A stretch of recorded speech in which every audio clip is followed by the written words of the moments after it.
It was supposed to be a quiet night. Just me, a couple of sleeping kids, and a fridge full of snacks. Easy money, I thought. I'd babysat for the Morgans twice before and never had a single problem. Their house was a bit older, with creaky floors and odd drafts. But nothing I couldn't handle. When they called last minute asking if I could watch the kids while they attended a dinner party, I said yes without hesitation. It was, after all, just babysitting. Nothing to worry about. Or so I thought. It started like any other evening.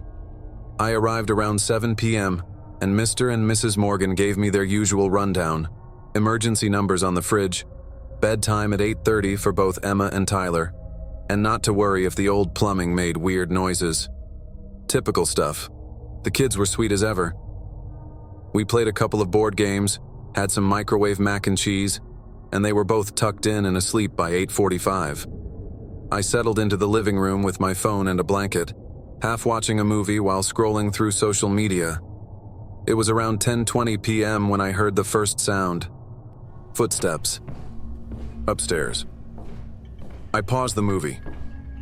The sound was faint but unmistakable. Slow, deliberate creaks on the wooden floorboards above. My first thought was that one of the kids had gotten up. Maybe a bathroom trip. I got up and made my way to the staircase. Emma? Tyler? I called gently. No answer. I sneaked upstairs, every step accompanied by its own creaking protest. The hallway was dim, lit only by the small nightlight plugged in at the end. Both kids' doors were just slightly opened as I had left them. I peeked into Emma's room first. She was sound asleep, her breathing soft and steady. Tyler was the same, curled under his dinosaur comforter. Neither had moved, but I definitely heard footsteps. Trying not to spook myself, I reasoned it must have been the house settling. Maybe the wind had caused a branch to brush against the roof. I headed back downstairs, shaking off the unease.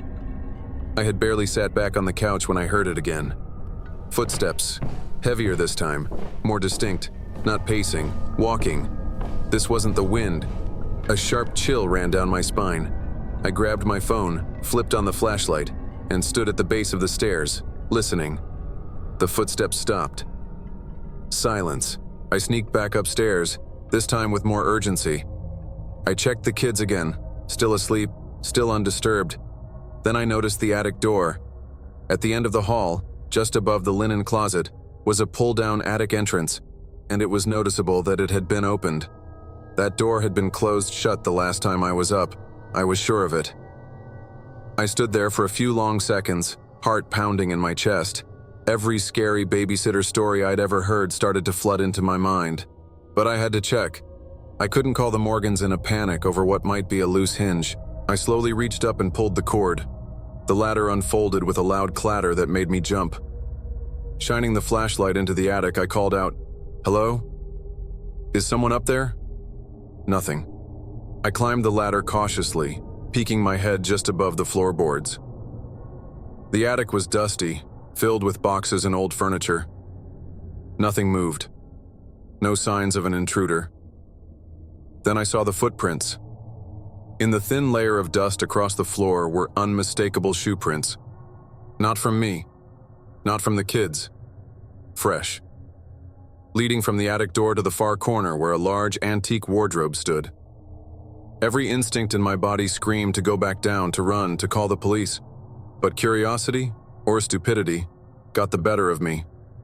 I climbed into the attic and approached the wardrobe. The door creaked as I opened it. Nothing. Just old coats and mothballs.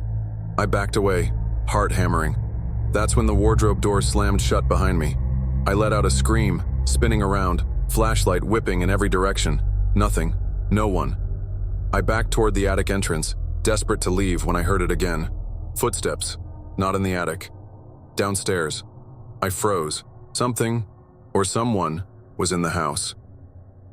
I scrambled down the ladder and quietly pulled it back into place. I raced down the hallway to the kids' rooms, both still asleep, unaware of the nightmare unfolding around them. From the living room below, I heard a crash, a lamp falling. Then silence. I locked both kids' doors and grabbed Tyler's old baseball bat from the corner of his room. I sat on the floor between their rooms, listening to every creak, every movement, the sound of something brushing against the wall, then breathing, just on the other side of the door. It lasted for minutes, heavy, raspy breathing. Then footsteps, walking away. I stayed there, frozen in fear, until the Morgans came home just after midnight. The moment I heard their key in the lock, I threw open the bedroom doors and rushed downstairs, babbling a frantic explanation. Mr. Morgan checked the house, but there was no sign of forced entry. No one hiding in the closets. No sign anyone had been there, except for the footprints in the attic. We went up together, and this time the wardrobe was wide open. Lying inside was a Polaroid picture of me, sitting on the couch downstairs watching the movie. It had been taken from above, from the attic vent. I never babysat again. Please subscribe and hit the like button to support this channel for more scary horror stories. And please leave a comment too.